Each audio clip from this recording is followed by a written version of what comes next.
everyone, I'm Jay Evans and you're listening to SFI Not So Live, your monthly podcast where we discuss issues relating to mortgages and the property industry in the UK. This month I'm joined by Tony Hall, Head of Mortgage Sales at Saffron for Intermediaries, and Holly Andrews, the Society's Intermediary Team Leader. Welcome both. Morning. Hello. They are here after all. And this month we are blessed to be joined by an expert again. And this time it's the lovely Sam. Sam is from Legal and General Mortgage Club. Sam, why don't you give us a little bit of an introduction for the audience, for those that might not know who you are? My name's Sam Piper, Sam with a double M, just because I'm awkward. I am actually the lender account executive here at Legal and General Mortgage Club, working alongside the effervescent Danny Belton. Everybody knows who he is. And if you have met me in passing or you've met me before, the word Disney springs to mind. So you'll know it's me because I'll have a Disney bag, belt, shirt, something like that on. Danny actually refers to me as his Disney princess. So you'll probably know me for that reason.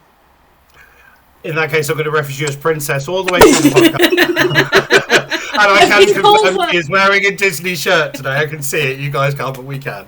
Welcome, Sam, and thanks for joining us. It's really appreciated. Okay, so let's not waste any time. We are here to talk about some of the issues that are facing the mortgage industry and the property industry, those searching for a mortgage. There's a lot of news going around, so there's going to be some biting news here. We have got some updates on what's going on with regards to products in the industry as well, and some assistance that's coming from out in the industry as opposed to the government this time, which leads us beautifully onto the first topic we're going to discuss today. This is from Mortgage Solutions, and we all know today is the last day of the furlough scheme and the last day of the stamp duty holiday. They're all ending tomorrow, or today, depending on how you look at it. It says last day, which is going to cause some problems and some hiccups. And furlough in itself has caused problems for some lenders. But we've done things to mitigate that at Saffron, Tony, haven't you, to try and help those that have been on furlough during the pandemic? Yeah, I mean, ultimately, it's about taking a common sense approach to every case. We never changed our policy to exclude or include furlough. We've just done what we always do, which is take each case on its merits. And if that individual can demonstrate the affordability of the mortgage, then we'll quite probably say yes. If they can't, then we'll explain why and sadly say no. So that I think that's the fairest way about it. We haven't treated people any differently. Has that been the same across the board, Sam? Sam, you obviously work with multiple lenders. Is there anything in the market? Is it being more flexible? Have people been more flexible? Is it easier now than it was perhaps 6 months ago? So, having a baby sister that's actually been on furlough that needed to buy a house through the pandemic, with her getting divorced, I can hand on heart say not everybody takes Saffron stance on this. There are a few of the similar ilk of the peer group that Saffron are in, the criteria rich lenders, as I like to call them, that have really worked hard to help those people on furlough, but the same can't be said across the board. A lot of people went, you're on furlough, we don't want to play ball. And it's been a real shame, if I'm being honest. And it's been difficult for those on furlough, hasn't it? Because the government initially was only 70%, 80%. It varied across the board. I think it got very confusing for a lot of people as well. And for those that didn't get that top up, it's led to, it's going to naturally lead to some adverse on their files. It might only be the odd slip here and there. It might be, I missed a payment on my mobile phone last month because I just couldn't afford it. People are living by their means a lot these days. And so, Tony, have you seen an increase in adverse of people that are applying now? Is that starting to? Yeah. It's been a growing. Interestingly, it's been a growing trend for a number of years, even pre-pandemic. But it's now, it's being exacerbated further. And I think with the end of furlough, you're going to see that rise again. Of people, with a large swathe of people who've already got mortgages, on furlough, and having to bless them, having to juggle which one shall I pay this month because I'm not earning the money I was, that inevitably leads to blips in credit histories. So we are seeing that, and I'm sure Sam will attest from a smarter criteria perspective that adverse credit is one of the highest amount of searches every week in all criteria systems, and that. Yeah, and that's again why we have made changes to our adverse policy to reflect the modern world. That we before we didn't ever allow anybody to have an unsatisfied default or CCJ. Okay, we had flexibility with those that had made mistakes and had satisfied them, but we weren't that flexible before. We've changed that stance to recognise that people are going through challenging times, but that doesn't make them an ultimate bad risk. So we've adapted our policy to be more appreciative of that. Mm-hmm. Holly, just on that, those that might have been on furlough, in the last year, they got made redundant, they've changed jobs. How much does that affect their application? If they had maybe a month between going in, but they're back in a nice job now. I mean, what would you be looking at if they have, shipped over, had to take a job on the land, for instance, because there's work available? What does that mean for their application? I think it's maybe touching on what Tony said, it's the case by case. We've just recently changed our policy to allow people that are currently on probationary periods. So if the applicant has 2 years experience in the same role and are still on probationary period, then we can consider them. So it's just looking at different things like that. Great stuff. And just on that, the same story covers the end of the stamp duty holiday. Now, Sam, you can probably attest to this. The stamp duty holiday had a little bit of an impact on the market, didn't it? Just a little bit. We saw some of our record lending weeks here at Mortgage Club. It's got to a point where we're closing 2 billion a week in completions through the club just because of stamp duty. And you can really see those peaks. We really thought it'd fall off March, we thought it'd fall off again in June, and it seems to be really continuing on at the same ilk. But I think it'll be interesting to see the coming weeks, obviously with today being the cut-off, what that does do to completion. Has it started to, Tony, just from your perspective, has it started to, as we come towards the end of the holiday, have you seen that shift? Because obviously they would have to be in application process, long into application process by now anyway, to take advantage, wouldn't they? Yes, yeah, we've certainly, seen a slowdown in purchases. Now, a lot of that is supply and demand. Buyers are outstripping sellers. I don't know what the ratio is, but by quite a margin. So there's not enough supply around there for people to get their mortgages. So, I think everybody who was selling has done so. And interestingly, I was talking to an advisor the other day who was saying that people are transitioning now from buying a house to doing something else with that, doing a house up or looking at an investment. So the kind of dynamics moving. So that's naturally slowing down that market. And we know we don't build enough houses as a country anyway. We're about 300,000 short, something like that. So all of this, ties itself into what we're seeing. And we've got one of the biggest remortgage spikes in living memory as well this month, circa 40 billion. So the dial's just shifting slightly a little bit. Yeah, it's an interesting market to watch, and we are going to talk a little bit about. In fact, we'll jump onto that next because our next topic, something you brought up, Tony. One of the things it did do was open up a market for buy-to-let purchases. So our next story comes from the Mail Online. It was published earlier, just last week. It talks about 25 years of the buy-to-let. This apparently it's a nice little quarter of a century years old. But Britain's ended up with 2.65 million landlords. I mean, I think that quite shocked me when I saw that as a figure. But obviously, that's been massively exasperated by the stamp duty holiday, isn't it? The chance to save that money on a new purchase. Sam, just from an industry perspective, I presume you've seen this. You've seen the buy-to-let landlords coming flying in during this period. We have indeed. It's been a real go-getter, I think, for the buy-to-let landlord. We've obviously seen a change in the type of properties that they're purchasing. That the flat isn't as sought after as it once was. No garden, things like that. So the type of property the landlords are purchasing, the fact that they're looking more north. It's not a bad thing being a northerner, but they're looking at those cheaper properties. You can buy a house for the price of a flat up north, and it's really helping them to expand into that. I will drop my little sales hat on here. Because of buy-to-let and the fact that we've moved forward for it, we've actually launched our Smarter Fit buy-to-let affordability tool last week to help those applicants and those advisors in the Brilliant. And so, Holly, I'm going to bring you in here because you've been a bit quiet. Let's talk about self-employed as a general. I mean, there are 3,031 self-employed products on the market, according to this article. Now, That seems like a hell of a lot. But have you seen buy-to-let products? Not I was about to say, don't you mean I keep buy-to-let? doing that. Buy-to-let products. Let me correct myself. Buy-to-let products are 3,031. My mistake. So have you seen that increase, Holly? Have you seen that trend coming in? But also, as Sam was just saying, I think there's a reason why people don't want to purchase flats at the moment. But have you seen a trend in those very easy, affordable, rentable properties, and maybe in cities? Yeah, I think we have seen. Sorry, I'm really distracted by your background noise, Jay. It's a plane taking off. I'll just mute myself while you answer. Hold on, and I'll cut this bit out. I live near our area of Marham. They're all just want to eat today. Right, I'm muting myself. Carry on with your answer, Hol.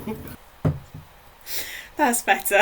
So yeah, with buy-to-lets, we are seeing, as Sam said, sort of a change in the property that the landlords are purchasing, and kind of we've seen them move to different areas. I know we touched on it in our last podcast, I believe, about them moving to different cities rather than just the London market being so buoyant.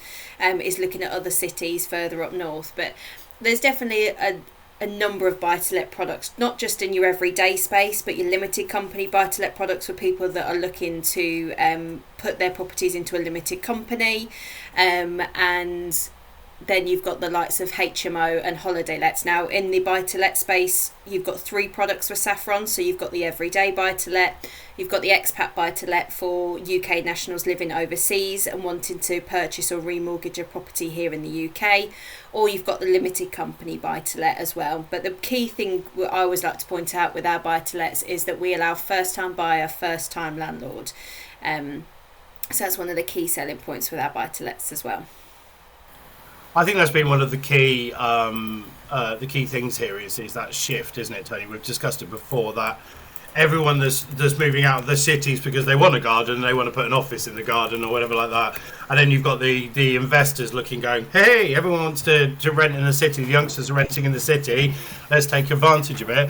But we have had this cladding crisis. This is a big issue for those looking to purchase from there. Is there any let up on that? Has the government made any moves, and how do people mitigate that? To be honest, I haven't seen any change in any legislation or guidance on the whole cladding issue. So I can't really say much more than what we've talked about before. That it's a real challenge for those living in a property wanting to move, or for those finding a perfect property in the right location unable to buy it because of the cladding. So it's a growing problem, and it's the problem is there's so many problems at the moment. It's which one does the government fix?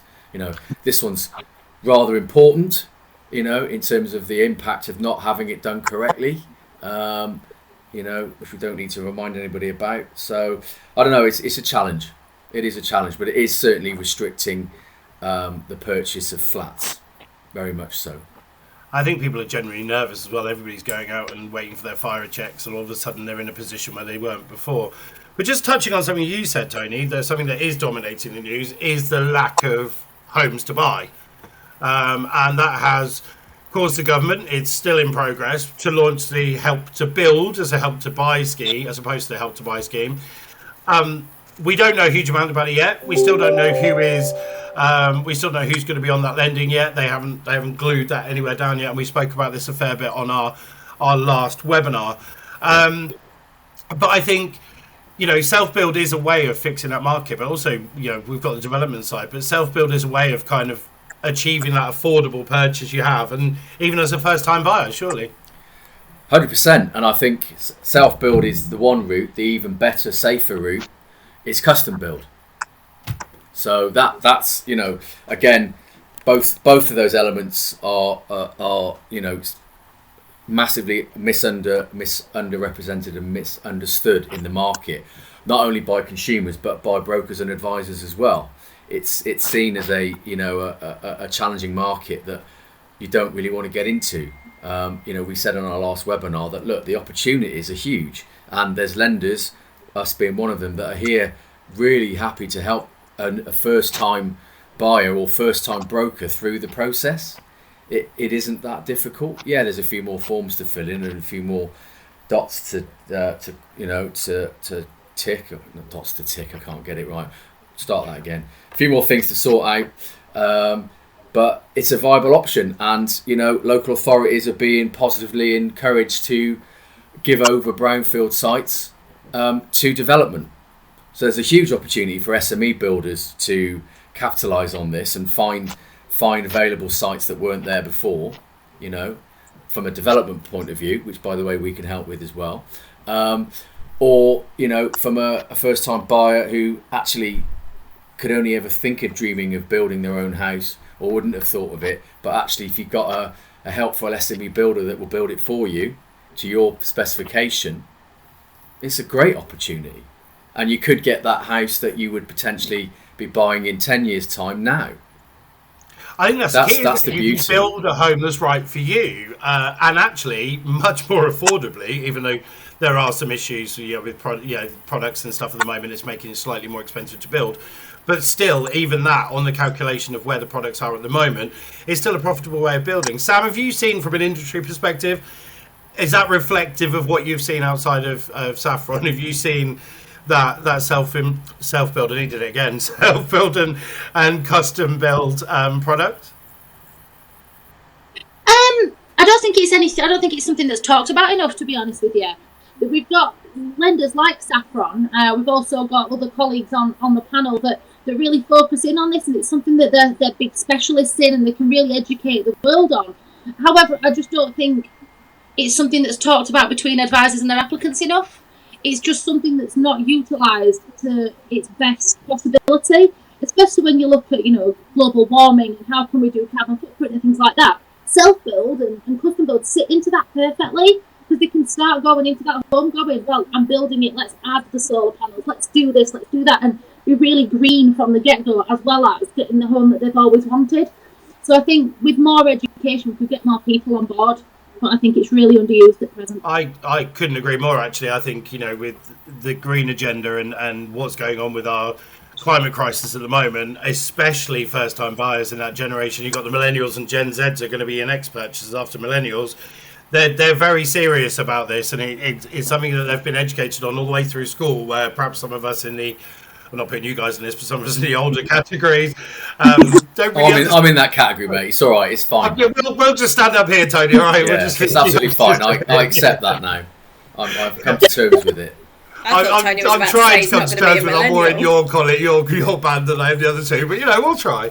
But actually, that leads beautifully onto the next story that I found on This Is Money, and that, I wanted to bring this up for a reason, actually, because the vast majority of buyers don't see an EPC rating as essential when purchasing a house, when actually I think it's 2050, isn't it? 2035, sorry, that's going to be your bare minimum to get a mortgage, according to the government. So there's a disparity there somewhere, but I'm bringing this up because there is actually there's current things out there, like green mortgage and other things that are in place and ready to go, whereas kind of bringing attention to that. And actually, sorry to plug, I'm going to come into you, Holly, here to talk about the green mortgage, because Saffron's green mortgage does something slightly different to others. It doesn't say you've got to have a high EPC rating. It actually says improve your home and we'll discount your mortgage rate. Now that's surely going to get people's mindset churning, especially us in the older crowd, if we're moving on to a different mortgage. Surely that's going to spur us on to think about our EPC rating on our homes, isn't it? I think so. I think it just makes people a little bit more conscious about it, because what we would require is that they improve their EPC rating to a C or above, and that within 6 months of completing on the property. They would have to have their own funds to be able to do those improvements, but if they make those small changes within the house to improve it, then we can look at discounting the rate off their mortgage for them during the whole product term. And we're just saying about there's no new houses. There are some old housing stocks out there, but they don't conform to what people want on a green basis. So, Sam, just on industry-wide and green mortgages, they're a good thing, right? Surely they're growing in popularity. Have you seen this, or are they still that little specialist mortgage you hear about, but not quite growing as perhaps the government would want?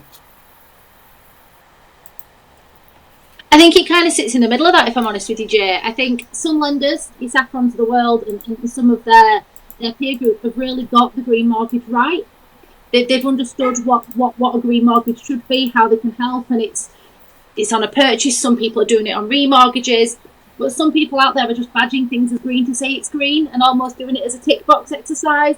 So there are a couple of products that are appearing, and are they really green? Is it what it should be? And I think because of those lenders, it's a really mixed message. So the real green mortgages are maybe getting overshadowed a little bit by the for green. I think that's very true. I mean, offering someone a discounted rate on a green mortgage because they've already got a house that's been built new that's a C rating already, I don't see really fixes a problem. It just says, congratulations, you bought a really good house.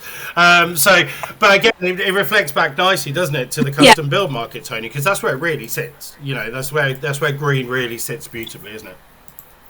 Well, it is, because the builder or the owner can choose the level of green that they want. You know, if you're buying a house from a main builder, you don't get the choice. It's whatever rating they want to give to it, and you know they are all conforming to whatever legislation is required.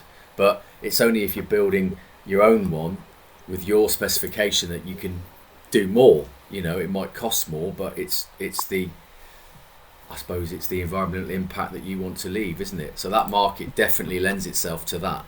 You know, with regard to the whole, it's funny this, because the whole rating thing's been around for years, isn't it? And they had the certificates at the start that you had to pay £1,000 for. I know, because I had to do a few, and it was, what do I get for that? Absolutely nothing. So that went.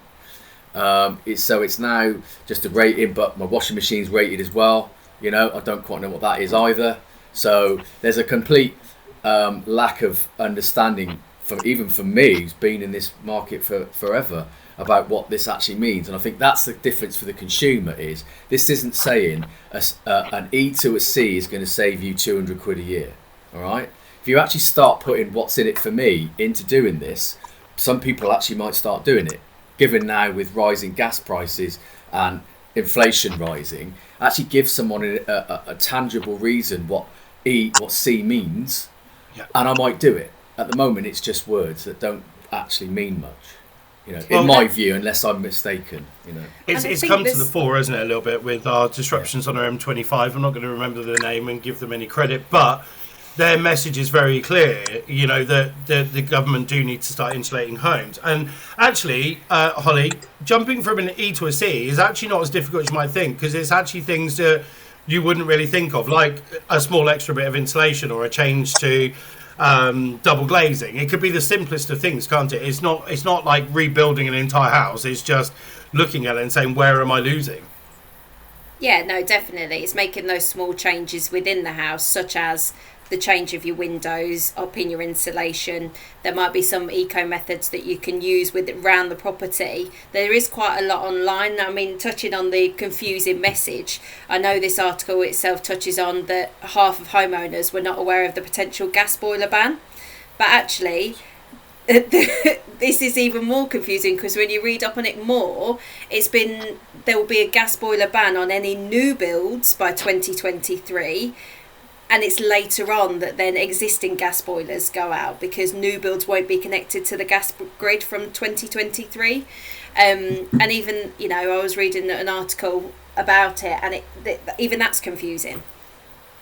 It all is. I mean, I had a boiler breakdown last year, and I had the choice of 3 boilers. Now, I'm not going to proclaim to be a massive eco warrior, but I wanted to have a look at what the boilers were about and how effective they were. And Tony, like you were saying, we get a stamp on the edge of a fridge or on a washing machine saying it's got an EPC rating of this because of this or whatever. Actually, even choosing my boiler, but I actually got £1,000 off my boiler from the government because I chose a more eco boiler. I got a grant. I presume hardly any consumers will know about these, because I didn't. It was down to my boiler installer that told me. Yeah. Madness. No, I think this is just a lack of awareness. I didn't know about the 2023 thing either, Hole. So I've learnt that today as well. So I'll send you the article. I'm just intrigued about what boiler do you have if you don't have gas?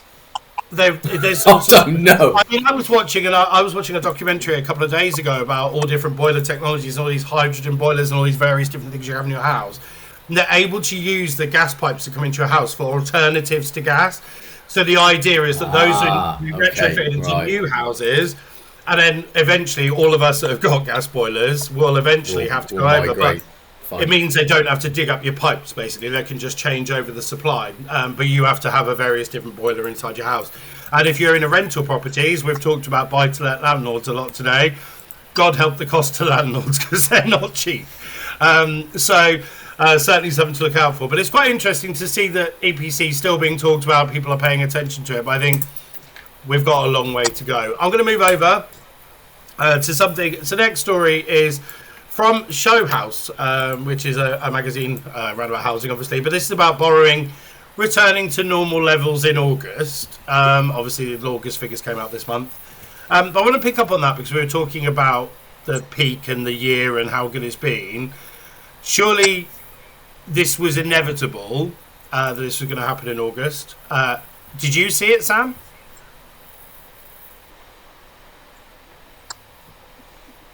No, we saw more of the same. We didn't really see that much of a dip, even though there's 2 bank holidays in August. We didn't really see the dip that this article talks about. It was more of what we've been seeing. So it was. I pulled this article out because I didn't see anything. I didn't hear anything from the industry either. So I thought this was quite interesting. Holly, any excuse the phrase, any dip for you guys in August? No, I think it remains steady. I think what we're seeing is a lot of people coming to us, getting a decision in principle, but actually either not having a property or still waiting for the property to go sort of, or find the right one because they've been gazumped. So there's still that competition. It's the property shortage that we're really finding. So there's a bit of a slower sort of conversion from decision in principle to application. I'd say probably 75% of the dips that we get submitted, they're still struggling with a property. And gazumping became quite a thing, didn't it, Tony, in this period? Yeah, we've seen it on the rise a lot. There's 2 things actually. We're seeing more of a spike in now. One is the gazumping, but 2 is down valuations. That is starting to impact the mortgage journey quite a bit, as we've seen this huge spike and a bit of normalisation. So that is something for everybody just to be watching about. I think there is indication that this growth in prices has potentially reached its peak. But every time I read the press, it's someone about growth in pricing even further. But properties are being downvalued. We're seeing that a lot. And it's going to be like that for a while, I suppose. But there's a comment here from a mortgage broker saying that they felt that the August dip was due to holidays and the change in the rules about travelling and things like that. But I mean, from what I can see, Sam, that's not happened to you guys. But how are you prepared now for what's going to come in October and this remortgage spike that we're likely to see?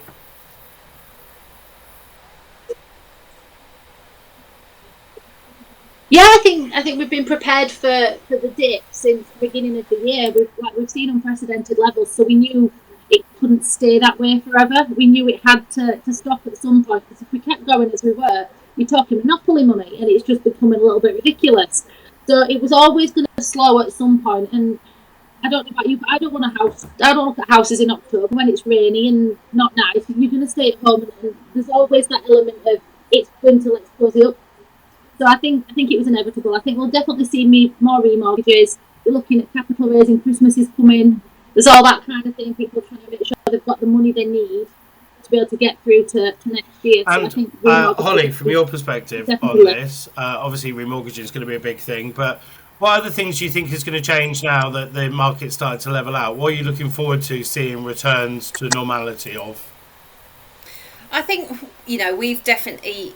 People will have seen on the 29th of September, we launched back into the 90% space for self-employed and contractors, which actually, just at the beginning of the pandemic, we had to restrict our lending at that loan to value, and now we're back and feeling comfortable with those. So we're helping, self-employed applicants with 1 year's accounts at 90%, or any type of contractor as well on our contracting product at 90%.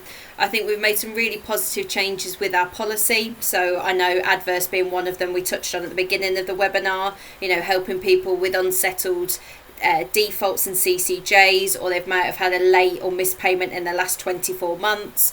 And also being able to, and I know I'm probably skipping ahead to the next article, but we have got an improvement to help people that are self-employed that have been affected by the pandemic. But I'll do no spoilers on that like I normally do each webinar, and we'll wait for the next article. Well, I love the fact you guys keep just lining up the next article. It's almost like you know what we're going to talk about next. So, on that very note... don't, so that's good. Tony just joins in when he's got a comment. Yeah.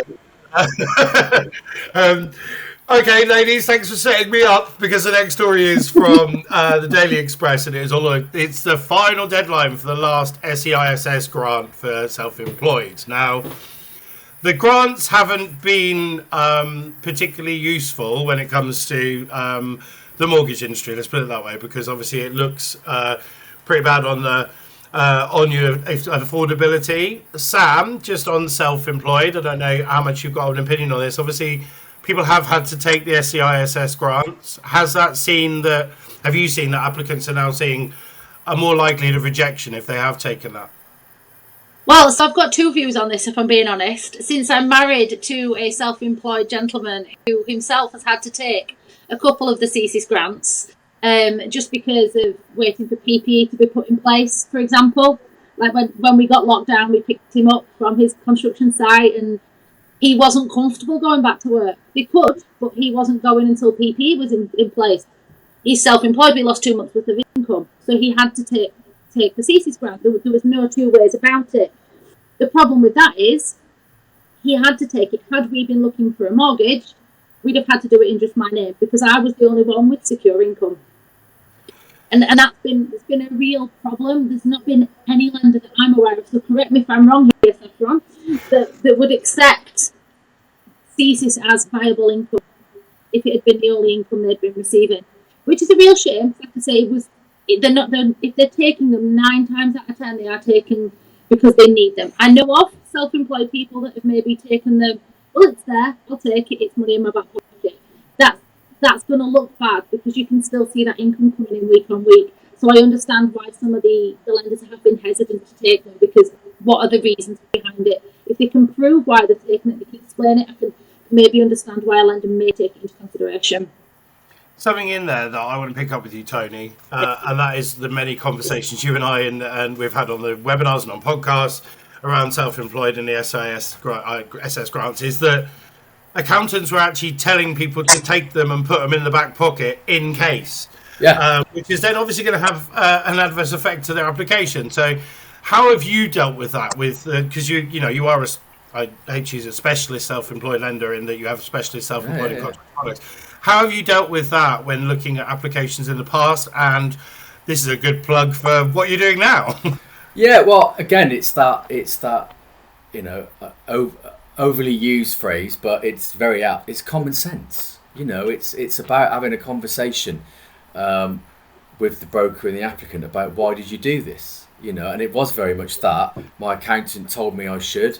It's free money, have it, because you don't think of that at that point. You didn't understand the impacts of doing that on a mortgage application, which is so often the case with everything self-employed. Everything you try to do to maximise your income hurts you from a self-employed perspective, and contractors is another one.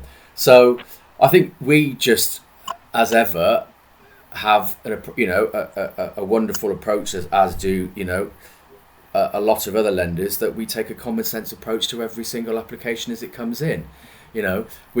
We implore the brokers to tell us the story, though, because our underwriters are not omnipresent. They do need some guidance. So tell us your story. We provide a great notes function on our portal to do that.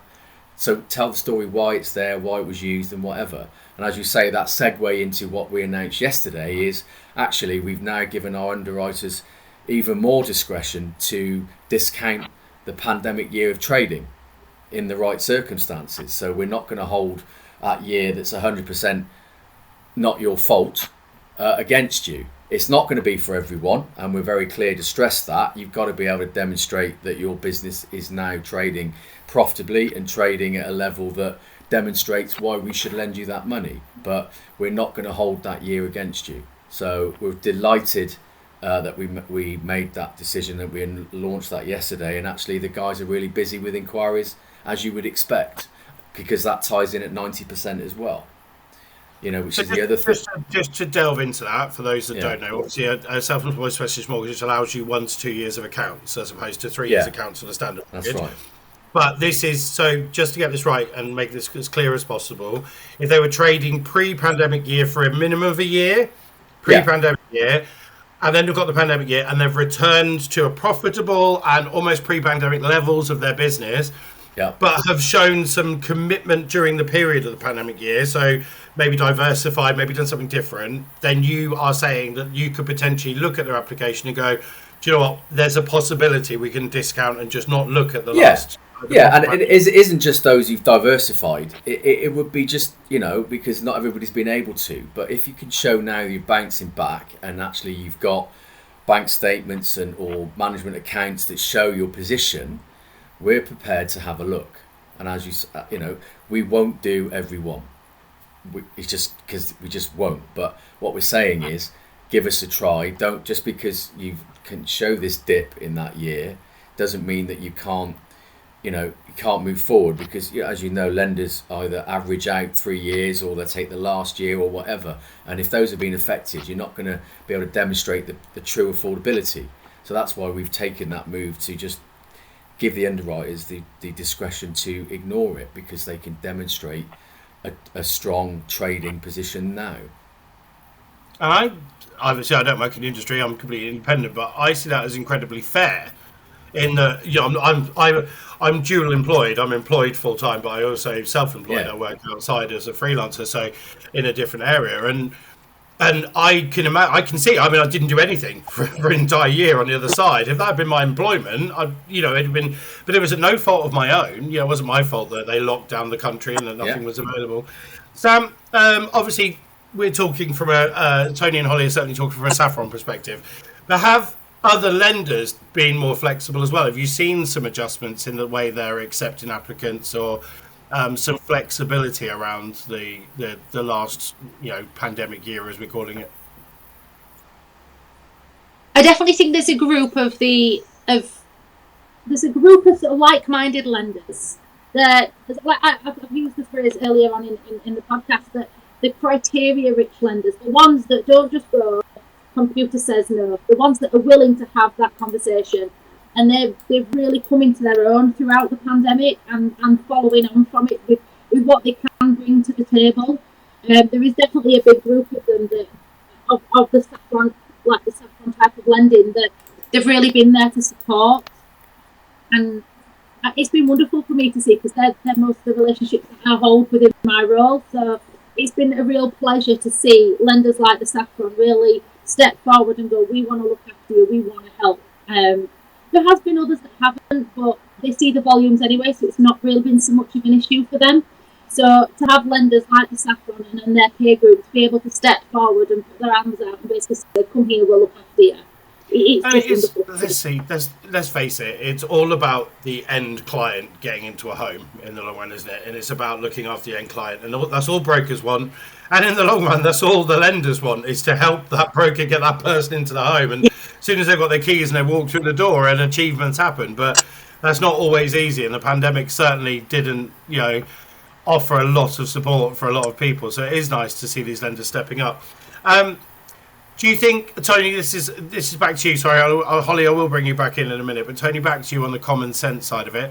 You always talk about common sense lending, but I think just give us a bit more, for the brokers that are listening, just give us a bit more insight into what that means to you as a lender, and what it means to them as a broker and their clients, as in, what hurdles they can overcome by just being a little more open with you. Yeah, I mean, common sense is as it says, is if the case makes sense to us, i.e. we, there's this funny thing in regulation called affordability, right? So that's where, that's the primary thing. It's not about the loan to value being low or X, Y, Z. It's about, can the applicant demonstrate that they can afford this loan? for the period that they want to borrow it for. So that's the key thing. So our underwriters are looking at that from a common sense view, and we're not restricted to one income. We can look at multiple income sources for the same applicant and just build up a picture that says, okay, yeah, it's not as straightforward as it's just employment and that's it. You can build it up. But what we need brokers to do is, as I think I said earlier, is tell us that story. We're not mind readers. Either ring up, a lot of the calls into Holly's team, the support team, are, and we spend a long time with people talking through inquiries. And I've got a really knowledgeable team that go through the same underwriter training as underwriters, so that they understand our policy and then can give informed support. But so it speaks to the team, but just tell us the story. We've got a notes section in our decision in principle process that you can write and provide the reasons behind why this case needs us to use our common sense. So that's what it's about. It's tell the story, but point out obvious stuff in an application as well. That's what helps. We ask for bank statements. So if you've got something on the bank statement that we're going to go, what's that? Tell us. Write it on it. Do something that says stops a conversation having to be had later on. So just help us to help you exercise the right common sense and do things at the right pace and at the right speed. And I think the other key thing is, it's a shameless plug for Sam and Smarter Criteria, is use the sourcing systems available to you that check what a lender can do, so that you don't get disappointed early on. We make sure that our policy is 100% up to date on every single sourcing system. It's part of the responsibilities of Holly and her team. So if it says it on there, again, it's a great chance that we'll do it. So just use all the sources available to you. And I think the last thing I'll say, because I'm conscious that this is quite a monologue now, is that even if our policy isn't sure on something, that doesn't mean we won't look at it. We have an appetite to do a degree of bespoke lending. Okay, so again, that doesn't mean we'll let anything go through, but it means if our underwriters see something that they like, but it's kind of slightly outside of the pricing for the product that we've got, they can do a calculation and load that product and say, we'll do it, but we might charge you a bit more money as a fee, or we're going to put this amount of extra on the interest rate. But the good news is you get your mortgage. So, that's common sense in its purest form, and we can do all of that. Love that. That was a bit of a monologue, but very interesting. Yeah, sorry about that. You can edit it down later. And in fairness, I'm going to leave that in because it was really interesting, because I think from the external, sometimes I think when you hear common sense lending, that could mean that several lenders may say it, but what does it mean individually? I think having that description from you, Tony, gives a bit more insight for all of us to kind of go, that's what that means. One last thing I want to talk about, they're all freaking out because I didn't send them an article on this, but don't worry, it's an easy one. Just want to briefly talk about first-time buyers. They've been particularly hit. Stamp duty holiday did them no favours. House prices have gone up, and it's all in. And all of a sudden, I'm seeing nothing but stories of lenders dropping first-time buyer rates. Tony, you was actually Holly. Tony, you've said enough. Holly, yeah, let Holly have a go. Holly, you came back into the 95% market, and now you're dropping rates as well. I know, super exciting. So I think since we've been back, we've been really sort of comfortable helping the first-time buyers back. During the beginning of the pandemic, although we had our short 3-day sale of 95%. I nearly gave me a heart attack that couple of days. It was really interesting. Yeah. I don't see what you guys are like. And then then we kept it before then.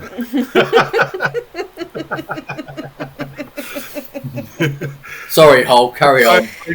God, this one's all about you today. That's every day, hun. You know that. Carry on.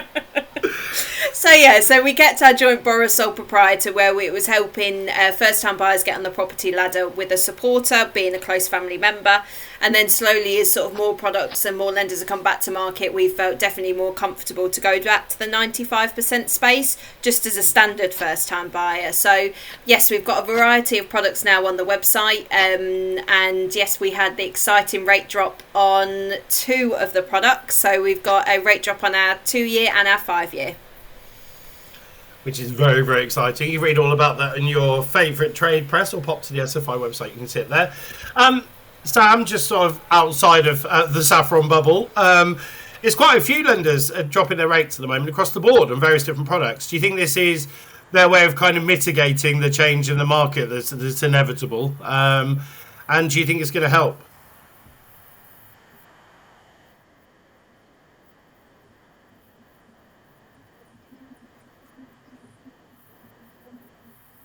I 100% think they're trying to mitigate. Whether it helps or not, I think the jury's still out on that, to be honest with you, until we can actually see what happens. I think the proof's in the pudding with that.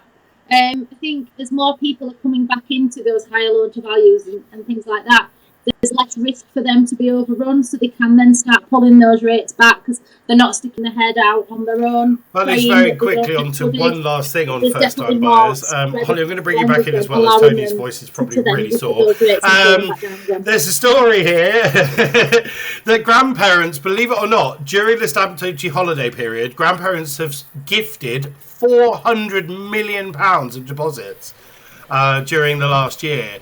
So let's do some talking on gifted deposits, because actually you offer probably the widest variety of gifted deposits. But what's that mean? What's that mean for the client's client, as it were, for the broker's client, should I say? Yeah, so we definitely do accept gifted deposits from close family members, and that doesn't have to just be parents and grandparents. That could be from brothers, sisters, aunts and uncles, and it can even be step and adoptive or foster parents or grandparents as well. So we're fine with those as a gifted deposit or gifted equity deposit. And we've also just introduced allowing builders gifted deposits. So we do now allow builder gifted deposit to a maximum of 5% from a builder. And then the applicant must have a further 5% from their own resources. But when we say own resources, that doesn't have to be just their own savings. It could be the 5% made up from a gift from another family member for them. So, you know, it's sort of you can build that one together. But yeah, the definite change for us is allowing those builder gifted deposits. Amazing. The more helping hands get on the market, I think, because everyone's, as we said earlier in the podcast, everyone's living hand to mouth a little bit at the moment. There is a lot going on in the world and a lot going on around us. Energy prices are going up. It is getting a little bit more difficult to raise, the deposit yourself. So this is a lovely stepping stone for the first time buyers, I guess. So credit to all the lenders that are doing that. We're running out of time, so I'm going to do some shameless plugs first, which is. All of the information we've talked about with regards to Saffron, it will be available on the Saffron for Intermediaries website. There will be articles on there updating you on everything that's happening. But we are actually hosting SFI Not So Live slightly differently in October, where we're talking about the policy changes that Tony and Holly have mentioned. And the link for that will be available from tomorrow. So from tomorrow, if you look on trade presses, 1st of October, look on the trade presses and look on the Saffron LinkedIn page, and you'll find a link to sign up to that webinar. That is your chance to ask the questions and find out what those policy changes are, what they mean to you, and what they mean to your clients. We have a lot of fun on the webinars. If you haven't joined us before, you can see some previous ones. They're on sfilive.co.uk. That's sfilive.co.uk to watch some previous ones. We've talked about self and custom build and various other different topics in the last 13 episodes. So that'll be really good. Sam, if anybody wants to get a hold of you or find out a little bit more about your mortgage club, where can they find you?